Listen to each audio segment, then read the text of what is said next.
அறியுங்கள். வணிகம் செய்ய வந்த ஆங்கிலேயர்கள் சிறிது சிறிதாக நமது நாட்டை கைப்பற்றிக் கொண்டனர். அவர்களை எதிர்த்து போராடியவர்கள் பலர். அவர்களுள் வெற்றி பெற்றவர்கள் சிலரே. வீரமும் அதனால் விளையும் வெற்றியும் போருக்கு முக்கியமானவை.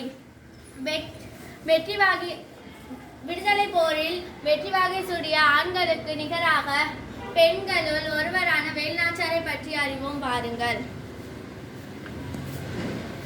ராமநாதபுரத்தை ஆட்சி செய்த செல்லமுத்து மன்னரின் ஒரே மகள் வேலுநாச்சியார். தாய்மொழி ஆகிய தமிழ் மட்டுமல்லாமல் ஆங்கிலம், பிரெஞ்சு, உருது ஆகிய மொழிகளை சிறப்பாக கற்றார். சிலம்பம், குதிரை ஏற்றம், வாட்போர், விற்பயிற்சி ஆகியவற்றையும் முறையாக கற்றுக்கொண்டார். சிவகங்கை மன்னர் முத்து ஒடுகுநாதரை மணந்து மகிழ்ச்சியோடு வாழ்ந்து வந்தார். காளையார் கோயிலில் நடைபெற்ற போரில் மன்னர் முத்து ஒடுகுநாதர் ஆங்கிலேயரால் நயவஞ்சமாக கொல்லப்பட்டார்.